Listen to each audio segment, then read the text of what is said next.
አልፈልግም። በቃ አሁን አልፈልግም። ባለትዳር ወንድ ነክቼም አለም ሊስመኝ እንዲጠጋኝ አልፈልግም። እንዲጠጋኝ ቀለበት አደረኩ እንጂ ባለትዳር አይደለም። ቀለበት አደረክ እንጂ ሚስት አለህ እንጂ ባለትዳር አይደለም ማለት ልጅ አለህ እንጂ ባለትዳር አይደለም።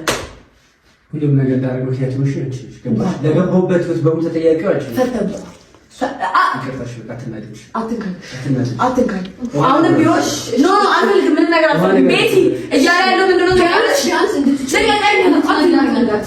በቃ እኔ ምን ቻለው ጠይቅ እንድትጮህ ሰው እንዲመጣ ጎረቤት ተሰብስብ አልፈልግም። በቃ ቀስ አድርገህ ንግግርህን እናመሰግናለን። ቤቲ እያለ ያለው ግን ገብቶሻል? እያለ ያለው ግን ሰምተሽዋል? እኔና አንቺ ልናወራ ጊዜ እየሰጠች ነው። ቤቲ ልንገርሽ ከቤት ውጪ እያለኝ ነው። አንቺ ቤት እንዲሆን አልፈለግም። ለምን አናግራት?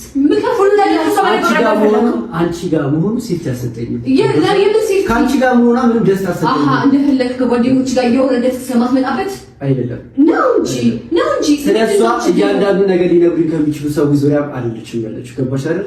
ስለሷ መውጣት፣ ስለሷ መግባት፣ ስለሷ መብላት ያስጨንቀኛል። ያን ደግሞ ማወቅ ፈልጋለሁ። አንቺ ደግሞ ስታሳውቂ ፍቃደኛ ነሽ? ኦፍኮርስ አላሳውቅም። የጓደኛዬን ምንነት አላሳውቅም። ቀለበትሽ ጓደኛዬ ስትሆን እኮ ጸጌዬ ፍቅረኛ ነች። ስለዚህ ጸጌዬ ፍቅረኛ ነች። ለአንቺ ጓደኛሽ ለኔ ነው ፍቅረኛ ነች።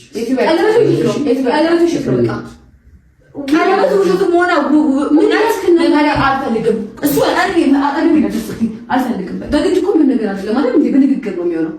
ገባክ?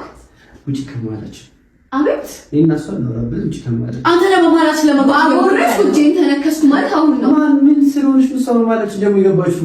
ዛሬ ደግሞ ሰዎች በማለች ነው የገባችሁ እንዴ?